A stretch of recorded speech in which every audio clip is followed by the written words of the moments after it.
Good afternoon, everyone. Myself, Dr. Subhanshu Kari. I am associated with Department of Electrical and Electronics Engineering, Sambalpur University Institute of Information Technology, Bulla, Odisha. So, this is the second part of the subject Research and Publication Ethics. The first part we have discussed about scientific misconduct and all. This is the PhD coursework mandated by UGC.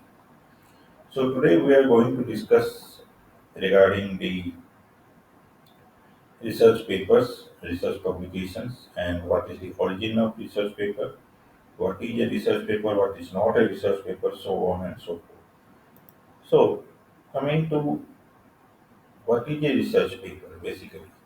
A research paper is the culmination and final product of an involved process of research, critical thinking, source evaluation, organization, and composition. But what is not a research paper? A research paper that is just a informed summary of a topic by means of primary and secondary sources is not a research paper. It is neither a book report nor a opinion piece nor a exposition essay. It comprises of some interpretation skill by the authors, some critical thinking, some simulation results, some interpretation results from the authors are meaningful, and it is required to have a research paper. Now, as you have seen what is a research paper and what is not a research paper, let's talk about the how to what is the trademark of a research paper. The trademark of a research paper, may it be a scientific research paper, may it be a engineering, may it be regard to any discipline, maybe engineering, sciences, or management, or any other humanities also. The research papers should have two important aspects. What is one is the reproducibility, and second one is the replicability. Now, what do you mean by reproducibility and replicability?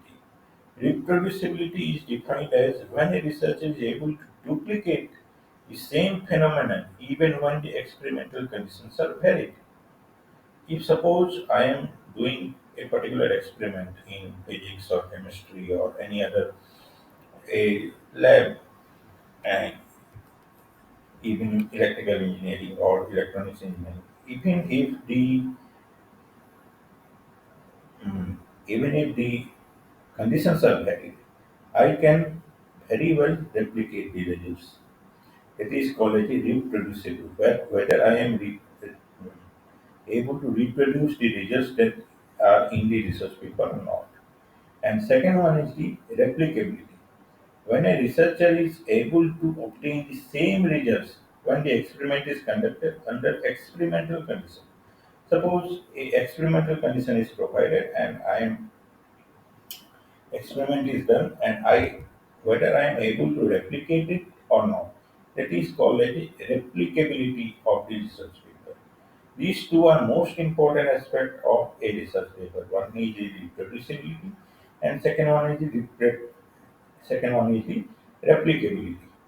Reproducibility means in a very layman language whether I am able to reproduce whatever the results are obtained. That is called as a reproducible. And replicable means in the same context, in the same environmental condition, whether I am able to replicate the experiment done by any other researcher, it is called replicability. But nowadays, there is a issue regarding the replicability crisis. What do you mean by replicability crisis? This is also known as the reproducible crisis or replicability crisis. It is an ongoing methodological crisis in which it has been found that the results of many scientific studies are very, very difficult or maybe impossible to reproduce. There are many reasons for that. Maybe the data set that is being used, that is private data set, the methodology that are being used, the variables that are being used. the sample size, the variables, the algorithms, the initial parameters, all these are required to replicate a particular work. But the author who is doing that particular work, who has uh, published that particular work in a peer-reviewed journal, he or she may not provide all the tit and bit parameters that are required to replicate the same results.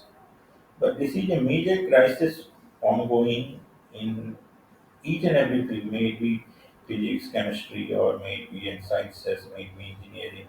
And the major issue regarding the replicability crisis is that if I am not able to replicate the work, I cannot verify the work. That's why there are some standards. Like in electrical engineering, we have in power system we have IEEE standards, power electronics IEEE standard.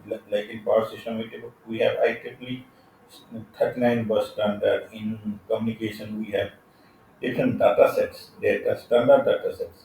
So whatever may be your algorithm, is that you must use that standard data set and evaluate your algorithm on that particular standard data set. You cannot arbitrarily get one of your own data set and use it in your research paper. That's not acceptable because it is not replicable. Because a standard data set has a fixed amount of um, number of images, number of parameters. They are all fixed. They are all known to each and every one. So it is relatively easy to use that particular data set, and it is also available to each and every one. That's why we have a replication crisis nowadays. Now, coming to, as we have seen, what is a research paper and what are the two key components of the research paper. Now, coming to the type of research papers. What are the different types of research paper? Like analytical research paper, persuasive and argumentative research paper, cause and effect paper, experimental research paper, survey research paper, problem solution research paper, report paper. Now, coming to analytical research paper, it implies that facts, events, issues, and ideas that are analysis. Now, so in an analytical research paper, you are analyzing most of you are proving a hypothesis, you are proving taking a problem, trying to analyze the different aspects of the problem, and trying to find a solution. Similarly, a persuasive and argumentative research paper is that either I am trying to persuade my solution or I am argumenting that the other solution is not the good solution. That's a persuasive and argumentative research paper. And cause and effect research paper. This research paper is to teach the researcher how to write a research paper. Experimental papers. The whole experimental process is detailed in the paper. Survey research paper, problem solution research paper, and report paper. Survey papers are the review papers. In the review papers, you it's like a literature review. Is that you take all the data, all the information that is available in the literature, and try to summarize it. That is called as a survey research paper. Now,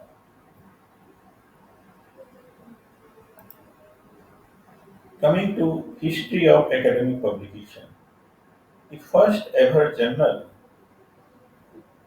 as we have seen in our previous video also, we have talked about history and the timeline of history. And coming to the history of research paper, the first ever journal was published in the year 1665. It's a long years back, 400, 400 years back. A journal des Scavania is considered as the first academic journal which was published in the year January 1665. Philosophical Transaction of Royal Society, March 1665, it was published. And in 1666, another journal was published, Memories de l'Académie des Sciences. The first ever peer-reviewed journal was fully peer-reviewed journal was Medical Essays and Observation, published in 1733. The objective of the academic publication is the journal was founded with the intent to advance scientific knowledge by building on the colleague results and avoid duplication of results, and establish both the principle of scientific priority and peer review. The first peer review journal, the Medical Essays and Observations, 1733, nearly 300 years old. And now, coming to the timeline, the basis of the timeline was the oldest learned society in record in France was established in 1323. Then 1660 we have a Royal Society of London. 1665 we have a Royal Society of London transaction of the Royal Society of London. Philosophical transaction publishes famous articles from Newton, Hooke, Faraday, Darwin, and Van in 1731, Medical Essays and Observation, the first peer-reviewed journal. It was launched by the Royal Society of Edinburgh. 1743, American Philosophical Society, the first scholarly society in what is now the US, is created. In UK, it was around 1660, and in the US, it was 1743. In Lancet, the one of the most reputed journal in medical sciences. Till now, it is coming. In the COVID pandemic, you might be studying the peer review articles in Lancet. In 1823, the Lancet was founded by Thomas Weekly, a British surgeon. He founded it, and till date, after 200 years, it is still working. It is still getting published. It is still in publication. In 1828, 48, the American Association of Advancement of Sciences, AAAS, publishes Journal of Science, and it is the largest journal society in the world. 1869, the Nature, the renowned journal Nature, it publishes its first issue. Till now, the Nature is active. In 1880, Science, the Journal of Science, it is it has been established.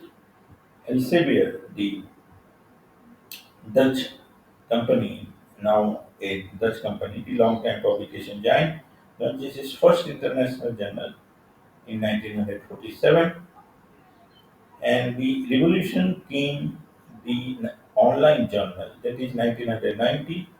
Postmodern Culture becomes the first online only journal with no printed version available. And 1991, you have a HC, the scientific preprint server. In the Excel, you can upload your preprints, and it is not peer reviewed, but these are the preprints, pre ideas, and from this idea, people get a lot of ideas from your papers and all those things. In 2003, you have a public library of science. Is founded in 2006. PLOS1 is a widely successful open access mega journal. It begins publication. So in 2013, PLOS1 publishes 31,500 articles, open access articles, and all those things. So now this is the very basic history of publication. And coming to the ethics, what is the ethical approach for publication, research publication? So whenever I am trying to publish any peer-reviewed article, I should take care of variety of things. One is review of ethics or breach of confidentiality. One is a fabrication and falsification. Third one is the authorship. Fourth one is plagiarism. Fifth one is ethics related to submission, conflict of interest, and publication in predatory journals and publishers. We'll discuss this in the next series of lectures. Thank you.